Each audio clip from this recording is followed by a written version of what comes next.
My name is Paul. I'm 62 years old, living in a small coastal town far from where I once called home. Years ago, I never imagined I'd be estranged from my only son, Andrew, let alone that I'd empty his bank account and leave the country. It all changed during that fateful dinner when he threw water in my face simply because I asked for another helping of food. The disrespect crushed me in ways I'm still processing. Before we dive into my story, let me know where you're watching from in the comments below. Also, please hit that like button and subscribe to the channel if you enjoy hearing real-life stories about family relationships gone wrong and the lessons they teach us. I spent most of my life as a construction engineer in Colorado, building bridges and commercial structures that would outlast me. My wife Margaret and I raised our son Andrew in a modest 4-bedroom home in the suburbs. We weren't wealthy by any means, but we made sure Andrew had everything he needed. Margaret was the heart of our family, always mediating between Andrew and me when our stubborn personalities clashed. 8 years ago, Margaret lost her battle with ovarian cancer. The disease took her quickly, just 11 months from diagnosis to her final breath. I held her hand as she slipped away in our bedroom, surrounded by family photos and the quilt her grandmother had made. Andrew stood on the other side of the bed, tears streaming down his face. In that moment of shared grief, I thought our bond would only strengthen. After the funeral, Andrew seemed to lean on me more. He'd call regularly, stop by for Sunday dinners, and ask for advice about his career in finance. He'd started as an investment advisor at a mid-size firm and was quickly moving up the corporate ladder. I was proud of his ambition and work ethic traits I'd tried to instill in him from childhood. "Dad, I'm thinking of proposing to Jessica," Andrew told me during one of our Sunday dinners about 2 years after Margaret passed. Jessica was a corporate attorney he'd been dating for nearly a year. She was beautiful, intelligent, and driven. Perhaps too driven. During the few times I'd met her, she seemed distracted, checking her phone constantly and steering conversations toward networking opportunities and career advancements. "Are you sure, son?" I asked carefully. "You haven't been together that long." "When you know, you know," he replied with that confident smile that reminded me so much of his mother. I gave my blessing, of course. It wasn't my place to question his choice of partner. The wedding was an elaborate affair at an upscale hotel. Jessica's parents spared no expense, though they barely acknowledged my existence beyond polite introductions. Throughout the reception, I noticed Jessica whispering to Andrew whenever I approached, and he would suddenly excuse himself to greet other guests. It stung, but I dismissed it as wedding day stress. 5 years ago, they welcomed my granddaughter Emma into the world. The first time I held her tiny form in my arms, I felt a connection I hadn't experienced since Andrew was born. Her curious eyes and tiny fingers wrapped around my weathered hand gave me hope for a future filled with family dinners, holiday celebrations, and the chance to be the grandfather I'd always wanted to be.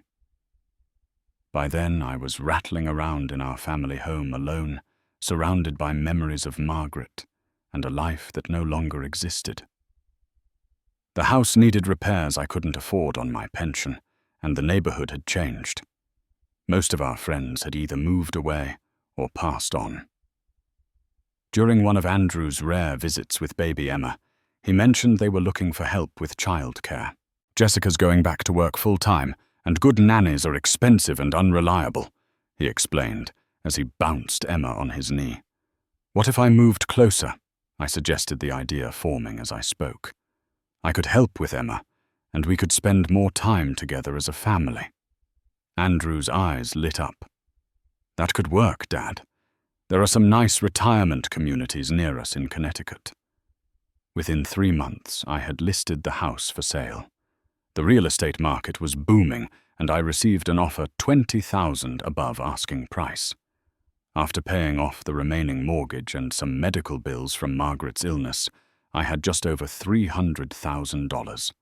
Not a fortune, but enough to secure my retirement if invested wisely. "Let me help you invest that money, Dad," Andrew offered when I mentioned the sale. "The returns I can get you will be much better than any bank CD or standard retirement fund." I trusted my son implicitly. He was, after all, a successful financial advisor with an impressive client portfolio. We set up a joint investment account with about $280,000. The plan was for him to manage the investments while I retained access. "I'll grow this into something substantial for you, Dad," he promised. "And for Emma's college fund, too." I found a small rental apartment about 15 minutes from Andrew and Jessica's sprawling colonial home in an affluent Connecticut suburb. It wasn't much, just a one-bedroom unit in a senior living complex, but it was close to my son and granddaughter. That was all that mattered to me. Looking back, I see the warning signs I missed in my eagerness to be close to my family. The subtle shift in Andrew's demeanor when money was mentioned. The way Jessica would guide Emma away when I reached for her. The cancelled dinners and shortened visits. But at the time, I was simply grateful to be included in their lives at all. The first few months after moving to Connecticut seemed promising. I would visit Andrew and Jessica's house 3 or 4 times a week, mainly to spend time with Emma.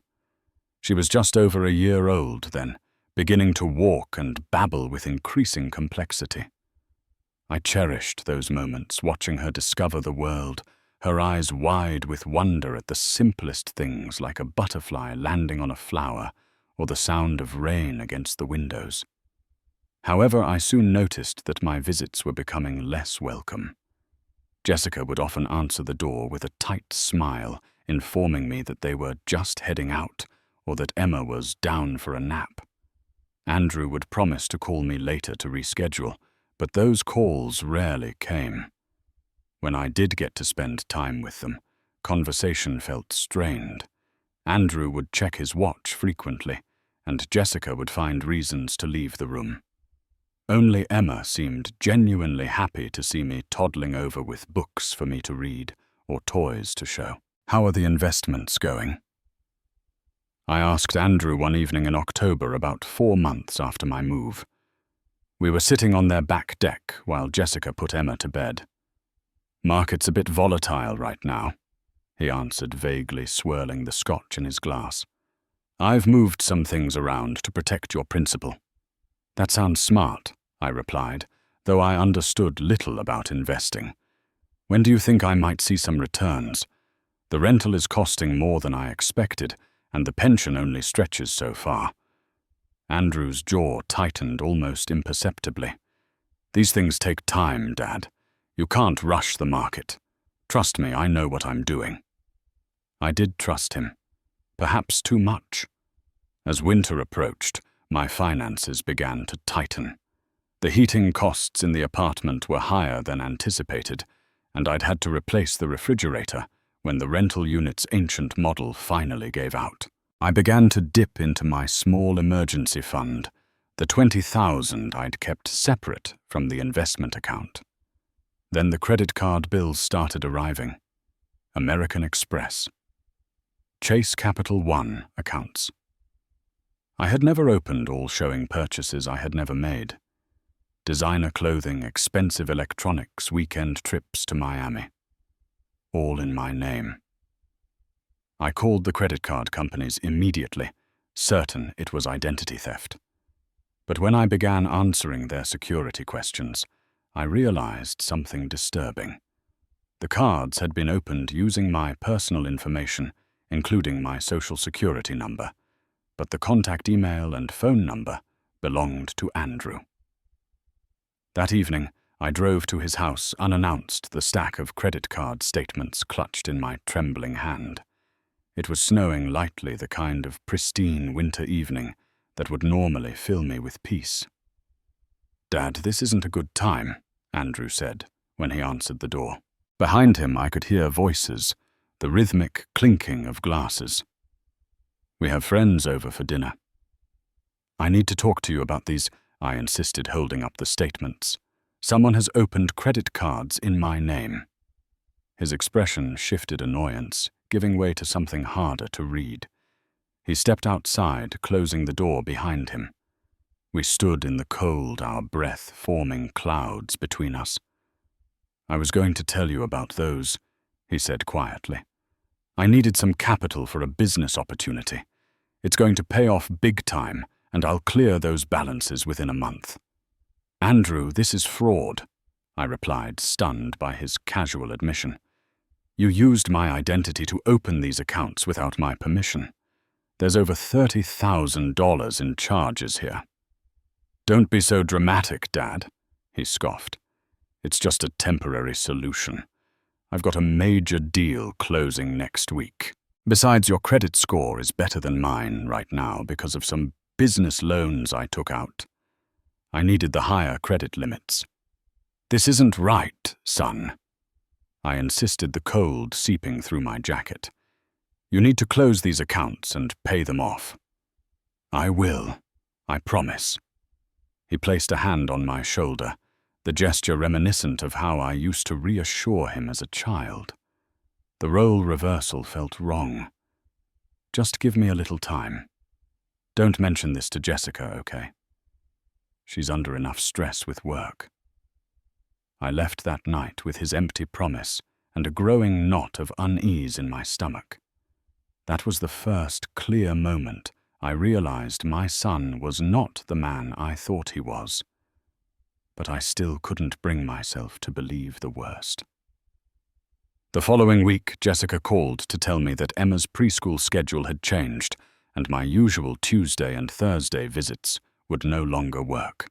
When I suggested alternative days, she explained that they had enrolled Emma in additional enrichment activities that filled her schedule. "But surely there's some time I could see her," I pressed, "even just an hour in the evenings." "Paul, we're trying to establish routines for Emma," Jessica replied coolly. "Children need consistency.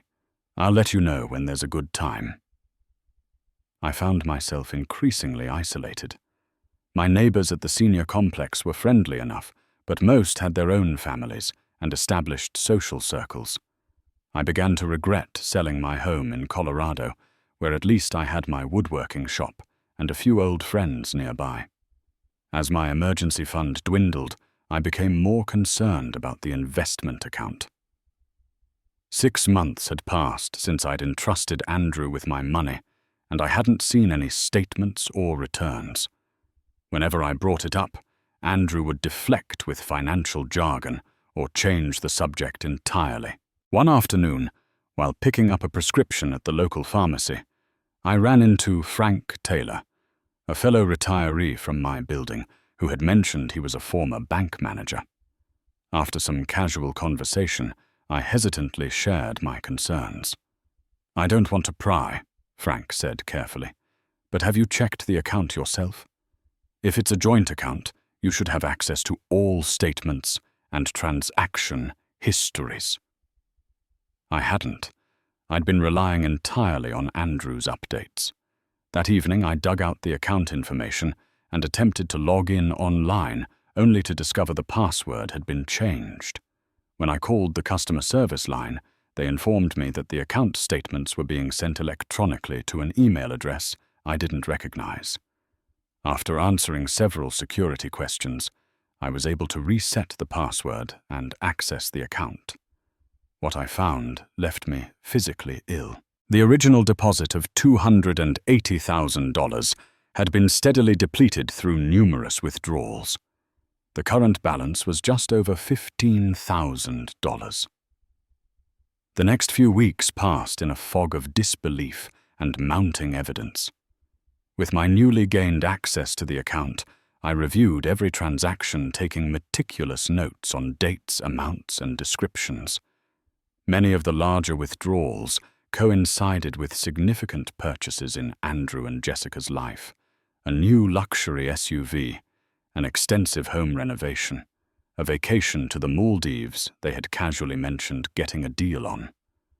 I contemplated confronting Andrew immediately, but feared he would simply deny everything, or worse, cut me off completely from Emma. Instead, I reached out to an old colleague whose daughter practiced family law.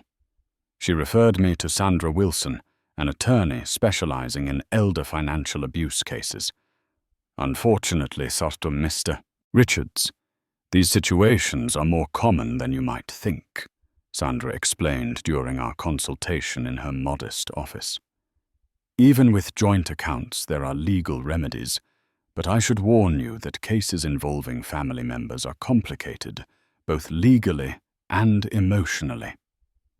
I just want what's rightfully mine, I told her, my voice breaking despite my efforts to remain composed.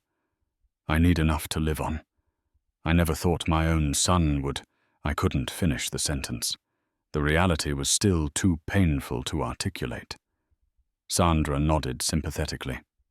I understand. Let's gather all the documentation first.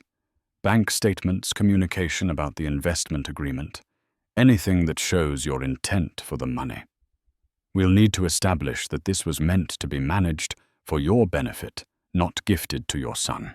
Over the next few days, I compiled everything I could find, emails, text messages, even birthday cards from Andrew that mentioned his plans for growing Dad's nest egg. I scheduled another appointment with Sandra for the following week. Meanwhile, my interactions with Andrew and Jessica grew increasingly strained. I was invited to Sunday dinner for the first time in months, but the evening was tense. Emma was the only bright spot, showing me her drawings and new ballet moves with unbridled enthusiasm. "Grandpa, will you come to my dance show next month?" she asked as I helped her clear the dessert plates. Before I could answer, Jessica interjected. "Oh, honey, Grandpa might be too busy. Let's not put him on the spot." I smiled at Emma. I wouldn't miss it for the world, sweetheart. Later, as I was leaving, I overheard Jessica whispering to Andrew in the kitchen. "Did you take care of that account thing? We need to move quickly if we're going ahead with the Westport house." "It's handled," Andrew replied. "Dad has no idea. Anyway, once we move, it won't matter. Old age homes in Vermont are much cheaper than around here."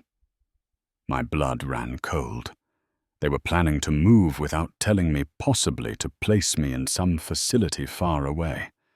The realization that my son not only had stolen from me, but was actively plotting to remove me from their lives was devastating. The following day, I received an unexpected call from Frank, my neighbor with banking experience. "Paul, I hope you don't mind, but I made some inquiries with a contact at your bank," he said. "There's something you should know. A large deposit was just made into your joint account yesterday, $300,000. It's unusual activity after the pattern of withdrawals." I thanked Frank and immediately checked the account online. He was right. The balance now showed just over $315,000. But why? Had Andrew experienced a sudden attack of conscience? The answer came 2 days later in the form of a property listing. While browsing local real estate out of curiosity about the Westport house Jessica had mentioned, I discovered a pending sale on a waterfront property listed at $2.8 million. The buyers, Andrew and Jessica Richards. The pieces clicked into place. The $300,000 deposit must be earmarked for the down payment temporarily placed in our joint account before closing. Andrew likely planned to move it again just before finalizing the purchase, perhaps to hide the transaction from his financial advisors or the mortgage company. I had a decision to make. My consultation with Sandra had made it clear that legal action would be prolonged, expensive, and emotionally draining. By the time any case concluded, Andrew could have moved the money elsewhere, possibly overseas, or into investments difficult to trace. That night, unable to sleep, I sat on my small balcony, overlooking the parking lot. The moon was full, casting silver light across the ordinary scene, transforming it into something almost otherworldly. I thought about Margaret, wondering what she would advise me to do. She had always believed in giving people second chances in maintaining family bonds above all else. But she had also taught Andrew about consequences, about respecting others and honoring commitments. The son who had thrown water in my face for asking for more food was not the child we had raised together. Something had changed him, hardened him in ways I couldn't understand. By dawn, I had formulated a plan. It wasn't perfect, and it certainly wasn't what Margaret would have chosen. But it was the only way I could see to protect myself, and perhaps, someday, rebuild some kind of relationship with my granddaughter. The dinner had seemed like a peace offering at first. Andrew called on a Wednesday afternoon, his voice unusually cheerful. "Dad, why don't you come over for dinner tonight? Jessica's making her lasagna, and Emma has been asking about you." I hesitated, suspicion immediately flaring. It had been weeks since any such invitation, and the timing right after the large deposit appeared in our account seemed too convenient to be coincidental. "That sounds nice," I replied, keeping my tone neutral. "What time should I come over?" 6:30, and Dad, wear something nice. I have some good news to share." I arrived precisely at 6:30, a bottle of mid-priced Chianti in hand, the same wine Margaret and I used to enjoy on special occasions. Emma greeted me at the door, throwing her small arms around my waist. "Grandpa, I learned to write your name. Want to see?" Before I could answer, Jessica appeared behind her, wearing a black cocktail dress that seemed excessive for a family dinner. "Emma let Grandpa come inside first," she said, her smile not quite reaching her eyes. "Andrew is opening some champagne. We're celebrating tonight." The house smelled wonderful rich tomato sauce and garlic bread, reminding me of countless family meals from happier times. Andrew emerged from the kitchen, already holding a champagne flute. "Dad, perfect timing." "Here, take this," he said, handing me a glass. "We've got big news." I took the champagne, but didn't drink. "What are we celebrating?" Andrew and Jessica exchanged glances, a silent communication that excluded me. "We're moving to Westport," Andrew announced, "closing on a beautiful waterfront property next week. 5 bedrooms, private dock, top school district for Emma." "Westport," I repeated, feigning ignorance. "That's quite a change. How far is that Jasul from here?" "About 40 minutes," Jessica replied smoothly. "But it might as well be a different world. The connections there, the community, it's exactly where we need to be at this stage in our careers." "I see. And when were you planning to tell me about this move?" I asked, struggling to keep the hurt from my voice. Andrew clapped a hand on my shoulder. "We're telling you now, Dad. It all happened quickly. The right property, the right time. You know how these things work. And what about our visits with Emma? 40 minutes is quite a drive from my apartment." Jessica's smile tightened. "We'll figure something out. Maybe we can meet halfway sometimes." The conversation shifted to the features of the new house, the gourmet kitchen, the pool, the expansive yard. Throughout dinner, I noticed how Andrew kept refilling his own wine glass while barely touching his food. Jessica dominated the conversation, describing their plans for redecorating and the exclusive preschool where Emma had already been accepted. "It sounds wonderful," I said, during a pause. "A significant investment, though. These waterfront properties don't come cheap." Andrew's expression flickered. "The market's been good to me. Plus, we've been saving and investing wisely." "Speaking of investments," I said carefully, cutting another piece of lasagna, "I've been meaning to ask about the account we set up. I haven't seen any statements recently."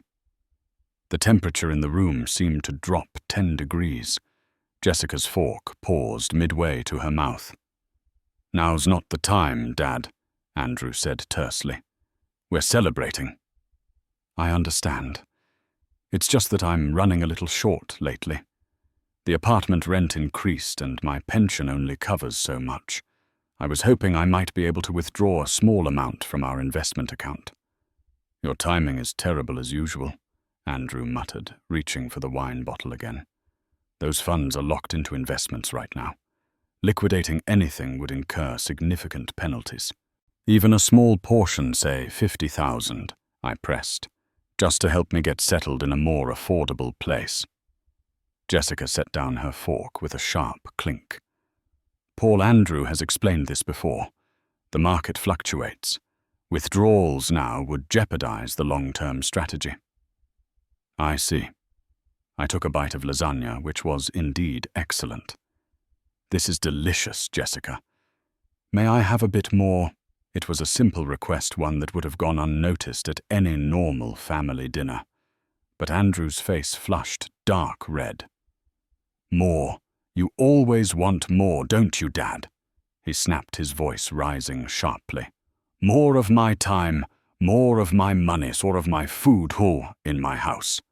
"Andrew," Jessica cautioned, glancing at Emma, who had stopped eating to stare at her father. "No, I'm tired of this." Andrew continued, standing abruptly. His chair scraped loudly against the hardwood floor. "You've always been like this, Dad. Never satisfied, always taking. You sold your house and expected me to manage your money for free. You moved here, expecting to be part of our daily lives without considering our schedules. And now you're questioning my investment decisions and asking for more food." I remained seated, stunned by the vehemence of his outburst. "Son, I didn't mean to upset you. I was just asking about my own money, and the lasagna is very good." "Your money?" Andrew's voice rose to a near shout. "I've been supporting you. Who do you think paid for that senior apartment when you couldn't afford it? Who covered the credit card bills you ran up? You're a financial drain, Dad, and I'm sick of it." Every word was a lie. But before I could respond, Andrew grabbed his water glass and threw the contents directly into my face. Cold water dripped from my chin onto my shirt collar, soaking the front of my button-down. Emma gasped and began to cry. "Daddy, stop. You're being mean to Grandpa." Jessica made no move to comfort either Emma or me. Instead, she suppressed what looked disturbingly like a smirk. I slowly picked up my napkin and wiped my face, the white cloth coming away pink from the tomato sauce that had been splashed as well. The table fell silent, except for Emma's sniffles. "I think it's time for me to leave," I said quietly, standing up. I looked at Emma, whose small face was streaked with tears. "Everything will be okay, sweetheart. Sometimes grown-ups just have disagreements." "Dad, wait." Andrew started, but I was already walking toward the door. "Enjoy your new home in Westport," I said without turning around. "I hope it brings you everything you deserve." Outside in my car, I sat with my hands gripping the steering wheel, my wet shirt cold against my skin. The shock was giving way to a deep, aching sense of betrayal. My own son had not only stolen from me, but had humiliated me in front of my granddaughter. The look on Jessica's face that barely concealed satisfaction was perhaps even more painful. As I drove back to my apartment, one thought crystallized in my mind. I would not allow them to take anything more from me. Not my dignity, not my financial security, and certainly not the money that represented my life's work and was rightfully mine. The plan I had been considering no longer felt extreme. It felt necessary. Back in my apartment, I peeled off the wet shirt and sat heavily on the edge of my bed. The shock of what had just happened was starting to wear off, replaced by a deep, throbbing pain that had nothing to do with physical discomfort. My own son had thrown water in my face over asking for seconds at dinner. The disrespect, the public humiliation was something I could never have imagined, even in our worst disagreements. Sleep eluded me that night. I lay awake replaying not just the evening's events, but the entire journey that had led us to this point. I thought about the extra jobs I'd taken when Andrew was in high school working weekends at a hardware store to save for his college fund. I remembered the nights spent helping with science projects, the early morning practices I'd driven him to, when he briefly played baseball, the endless hours of homework support. Most painfully, I thought about Margaret. How devastated she would be to see what had become of our family.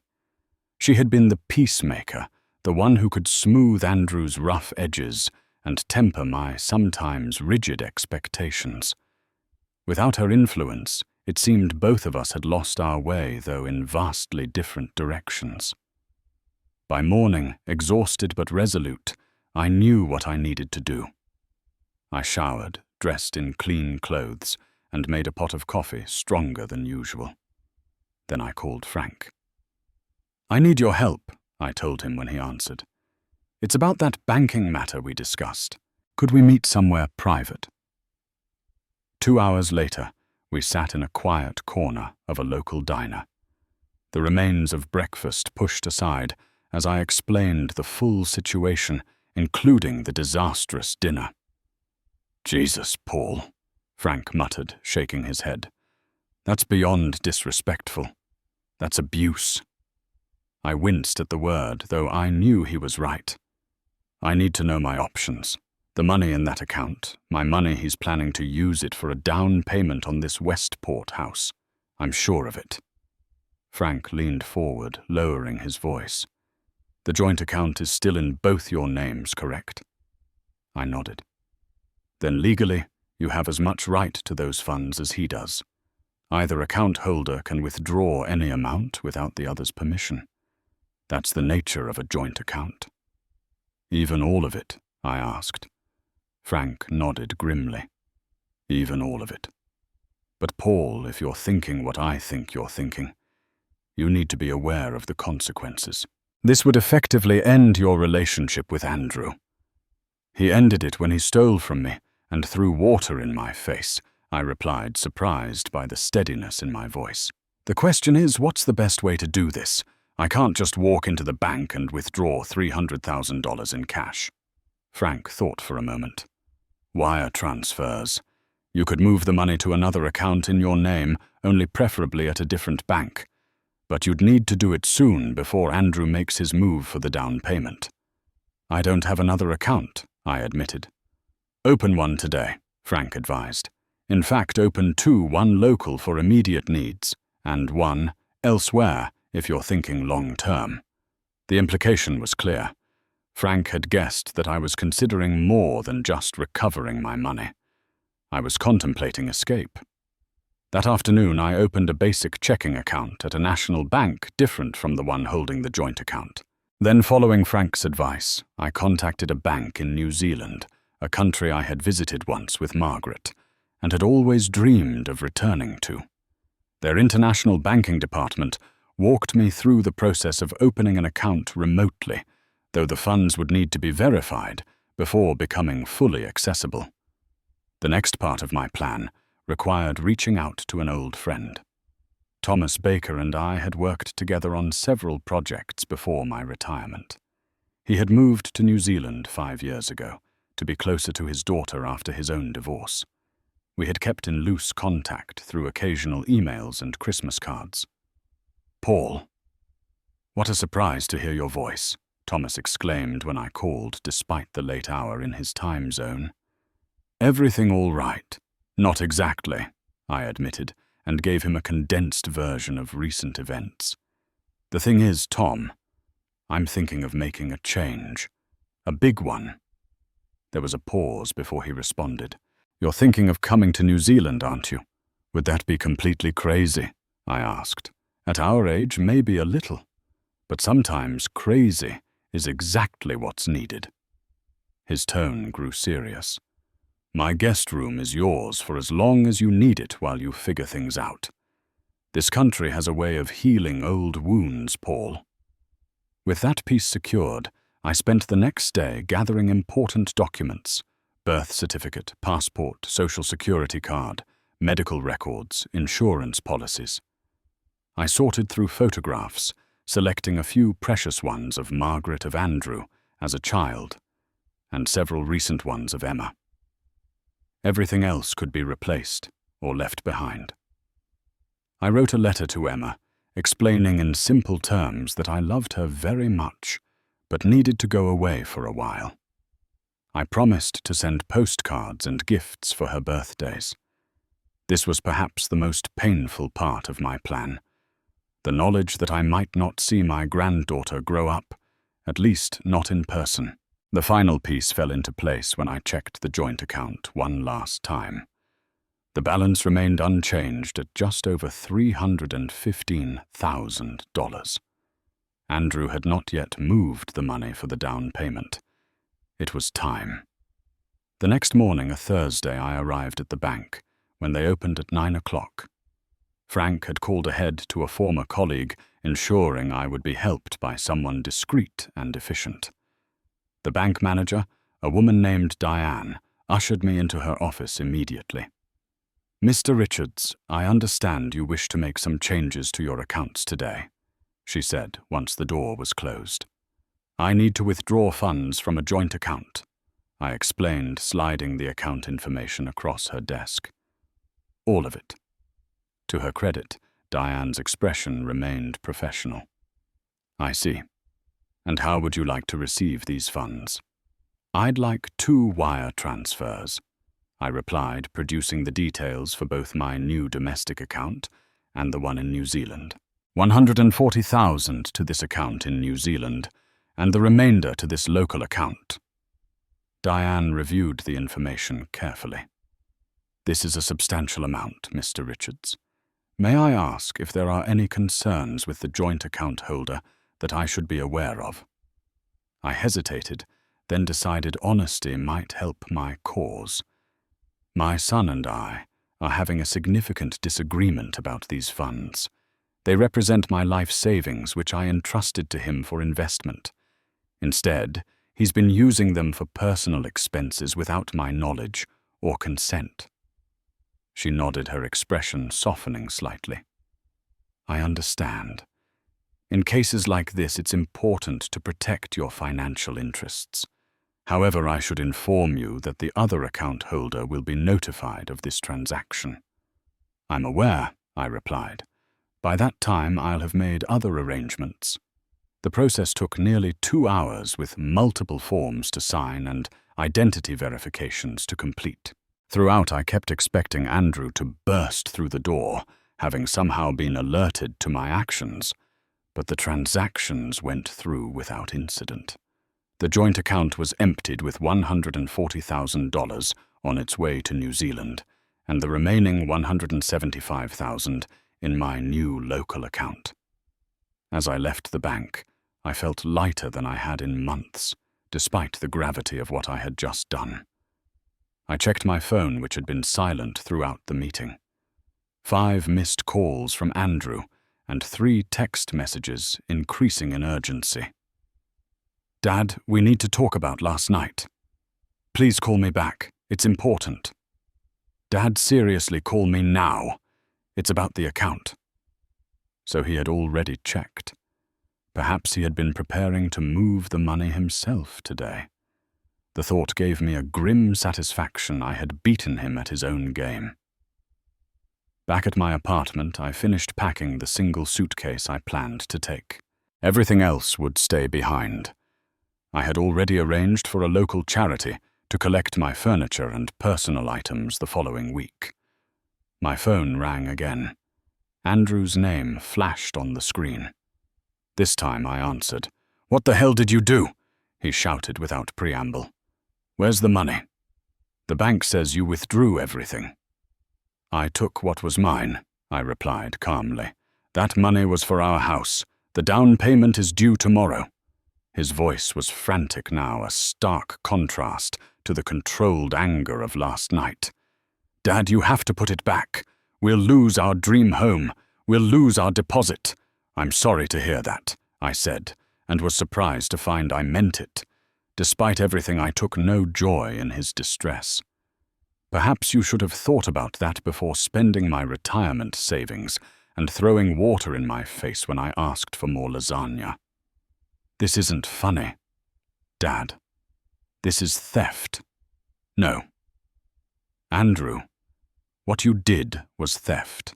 Taking my life savings without permission, opening credit cards in my name, planning to ship me off to some facility in Vermont. I'm simply reclaiming what's rightfully mine." There was a long pause. When Andrew spoke again, his voice had changed, becoming calculating. "I'll go to the police. I'll report you for elder financial exploitation. I'll say you're not mentally competent, that you're confused about our arrangement." "You could try that," I acknowledged, "but I've documented everything, the original agreement, the unauthorized withdrawals, the credit cards opened in my name. I've consulted with a lawyer. Who do you think they'll believe, the financially abused father or the son who's been systematically draining his accounts?" Another pause, longer this time. "What do you want? Is this some kind of negotiation?" "No, Andrew. There's nothing to negotiate. I'm done." "What does that mean?" he asked, his voice suddenly uncertain. "It means goodbye."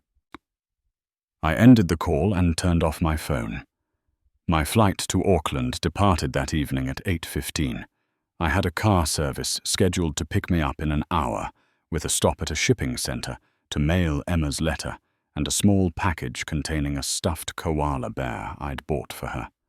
Just as I was doing a final check of the apartment, a sharp knock came at the door. I peered through the peephole to see Jessica standing in the hallway, her expression thunderous. I considered not answering, but decided to face her one last time. When I opened the door, she pushed past me into the apartment. "Fix this," she demanded without preamble. "Put the money back now, or I swear to God you'll never see Emma again." "Hello to you too, Jessica," I said, closing the door. "I see Andrew told you about the bank. You've ruined everything," she spat. "Do you have any idea what you've done? We put down a $50,000 deposit on that house, non-refundable. The sellers are expecting the down payment tomorrow. Our loan approval is based on that specific amount. If we don't produce it, we lose everything." I regarded her calmly. "That's unfortunate. Perhaps you shouldn't have used stolen money for your down payment." "Stolen? It was a joint account. Andrew was managing your money." "Managing it right into your pockets," I countered. "New cars, luxury vacations, home renovations, all while I couldn't afford to fix my refrigerator. That's not management, Jessica. That's theft." She paced the small living room, her designer heels clicking on the laminate flooring. "Listen to me, Paul. We can work this out. Maybe we were too aggressive with the account. We can come to an arrangement." "It's too late for that." She stopped pacing and stared at me, her eyes narrowing as she took in the packed suitcase by the door. "You're leaving. Where are you going?" "That's not your concern anymore." Jessica's demeanor changed, her anger giving way to a cold calculation. "If you do this, you'll never see Emma again. Is that what you want? To punish your granddaughter because you're mad at us?" The emotional manipulation was exactly what I had expected, but it still hurt. I love Emma more than anything, but I won't be used and abused any longer, not even to maintain that relationship. "You'll regret this," she said, moving toward the door. "Andrew will make sure of it. Your reputation, your relationship with Emma, everything. It's all gone now." After she left, I sat quietly for a few minutes, absorbing the finality of it all. There was no turning back now. The bridge wasn't just burned, It was obliterated. The car arrived precisely on schedule. I took one last look around the apartment that had never really felt like home, turned out the lights and locked the door behind me. As the driver loaded my suitcase into the trunk, I felt a strange mixture of grief and liberation. By this time tomorrow, I would be on the other side of the world, starting over at 62 years old. The thought was terrifying, but also strangely exhilarating. For the first time in years, I was taking control of my own life, making decisions based on my needs, rather than accommodating others at my own expense. As the car pulled away from the curb, I didn't look back. There was nothing there for me anymore, only painful memories and broken trust. Whatever lay ahead in New Zealand at least offered the possibility of peace and a life free from betrayal. The first months in New Zealand were the hardest. Despite Thomas's welcoming home and the breathtaking beauty of the Bay of Plenty region where he lived, I struggled with doubt, guilt, and a profound sense of loss. Had I overreacted? Should I have tried harder to reconcile with Andrew? Would I ever see Emma again? These questions haunted my sleepless nights as I adjusted to life in a new hemisphere where the seasons were reversed and even the stars looked unfamiliar. The money I had recovered provided financial security, but no amount of money could fill the hole left by family estrangement. Thomas was patient during this adjustment period, giving me space when needed, but ensuring I didn't isolate myself completely. He introduced me to his circle of friends, mostly expatriates and retirees, who had their own stories of reinvention. "Time doesn't heal all wounds," he told me one evening, as we sat on his deck watching the sunset over the bay. "But it does give you perspective. You did what you had to do, Paul. There's no shame in protecting yourself." Gradually, I established a routine. Morning walks along the shoreline, where the Pacific Ocean stretched endlessly toward the horizon. Afternoons spent exploring my new surroundings or helping Thomas with projects around his property. Evenings of conversation reading or simply sitting in contemplative silence. 3 months after my arrival, I found a small cottage to rent in Waihi Beach, about 30 minutes from Thomas's home. It was nothing fancy, just 2 bedrooms, a combined kitchen and living area, and a covered porch facing the ocean. But the moment I walked through the door, something clicked. This could be home. My days began to fill with small pleasures. I joined a local fishing club, learning the peculiarities of New Zealand's coastal waters from men who had been casting lines since childhood. I started a vegetable garden, delighting in the rich soil and favorable climate. I volunteered at a community workshop using my engineering skills to help with small construction projects. And I wrote to Emma. Every week I sent a postcard with pictures of New Zealand's landscapes or wildlife, always with the same closing line, "Grandpa loves you very much." I had no way of knowing if she received them as I sent them to Andrew's address, but I needed to maintain that connection, even if it was one-sided. 6 months into my new life, I received the first communication from the United States. It wasn't from Andrew or Emma, but from a law firm representing my son. The letter detailed allegations of financial misconduct and demanded the return of misappropriated funds, specifically the $175,000 that had been intended for the Westport House down payment. I forwarded the letter to Sandra Wilson, the elder abuse attorney I had consulted before leaving. Her response was reassuring. "This is largely posturing. They know they have a weak case given the nature of joint accounts and the documented history of their own unauthorized withdrawals. I recommend we respond with our own evidence of financial exploitation." And so began a trans-Pacific legal exchange that dragged on for months. Each threatening letter from Andrew's attorneys was met with documented evidence of his prior misuse of funds. Eventually, Sandra informed me that Andrew's lawyers had stopped responding effectively, abandoning their claims. They realized they couldn't win, she explained during our final phone consultation. Pursuing this further would only expose their own client's misconduct. It was a hollow victory. I had won the legal battle, but lost my son in the process. The knowledge sat heavily, even as I continued to build my new life. A full year passed.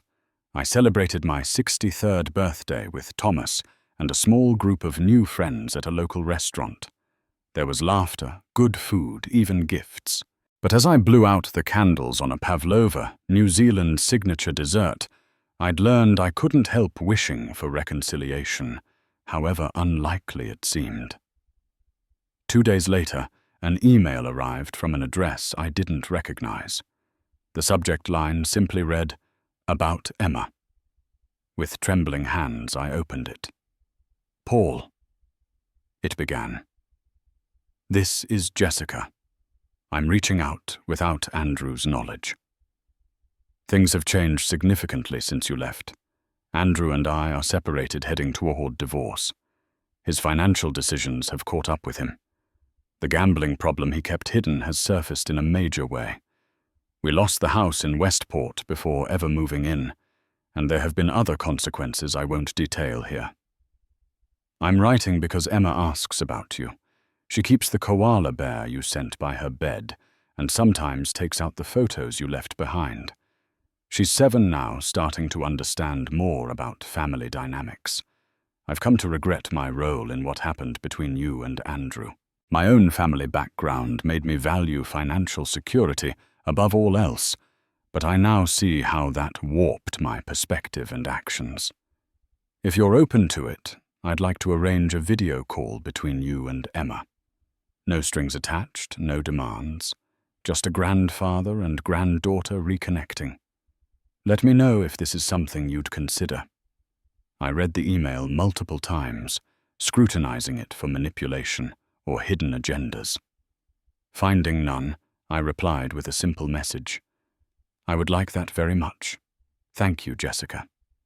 3 days later, my tablet screen filled with Emma's face, older than in my memories, but unmistakably my granddaughter. Her dark hair was longer, her smile revealing a missing front tooth, but her eyes were the same bright, curious windows I remembered. "Grandpa," she said hesitantly. "Yes, sweetheart, it's me," I replied, fighting back tears. "Mum says you live where the hobbits are now." I laughed genuinely and freely for what felt like the first time in years. "Not quite, but it is very beautiful here. New Zealand has mountains and beaches and forests full of birds you've never seen before." We talked for nearly an hour, Emma chattering about school and friends and her new interest in soccer. Jessica appeared briefly to say hello before giving Emma privacy, a courtesy I appreciated. "Will you come back to visit?" Emma asked as our call neared its end. "I don't know, sweetheart. It's complicated. But maybe someday you could visit me here. There's so much I'd love to show you." "I'd like that," she said, with the simple acceptance only children can manage. After the call ended, I sat on my porch, watching the waves processing what had just happened. The connection with Emma had been re-established, a small miracle I hadn't dared hope for. Whether it would lead to broader reconciliation remained to be seen, but it was a beginning. Over the following months, Jessica and I established a cautious correspondence. She shared more details about Andrew's gambling addiction, which had apparently begun years earlier, but escalated dramatically after my departure. He had lost his job at the financial firm, faced multiple lawsuits from clients, and was now working through a recovery program. "He's not ready to reach out to you," Jessica wrote. "There's too much shame, too much unresolved anger, both at you and himself. But he knows Emma is speaking with you, and he hasn't objected." I took this as a positive sign, however small. Summer arrived in New Zealand, bringing warm days perfect for swimming and exploring. I had settled fully into my new community, no longer feeling like an outsider or visitor. I had friends, routines, favorite places. The cottage felt like home, especially after I added a small workshop, where I could return to woodworking, creating simple furniture and decorative pieces.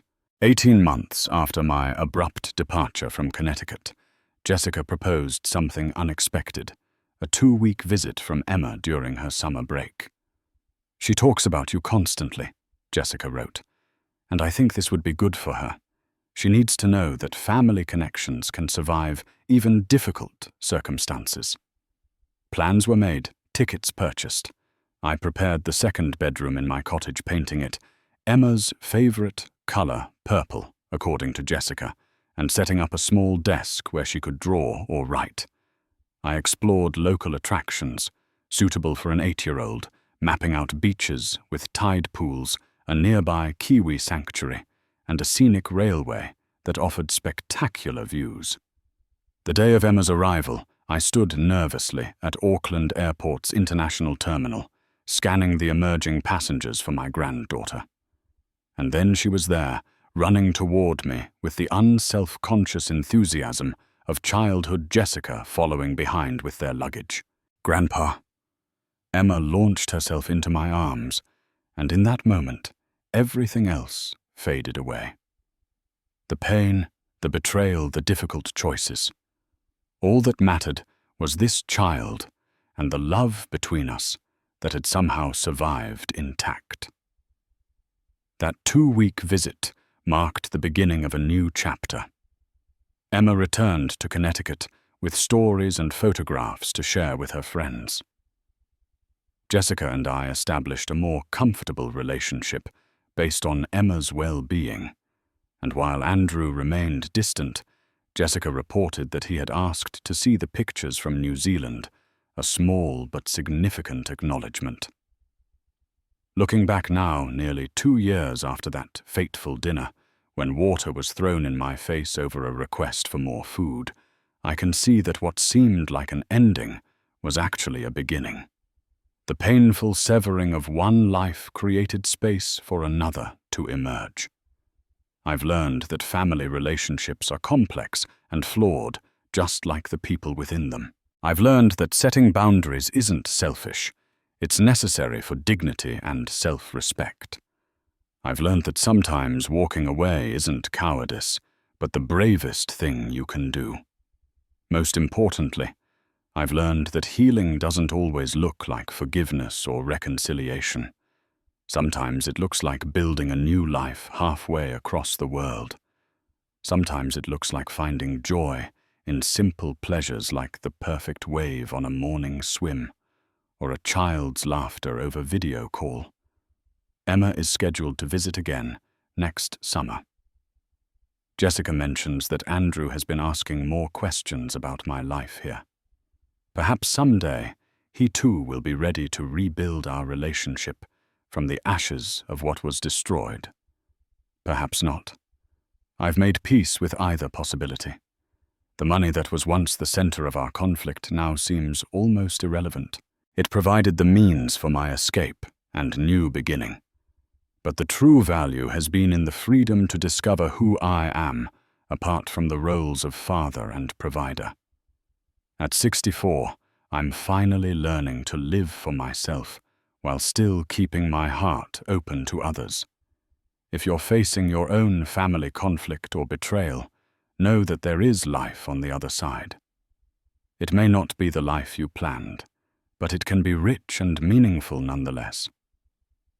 Sometimes the greatest act of love, both for yourself and others, is to break destructive patterns, even when the cost seems unbearably high.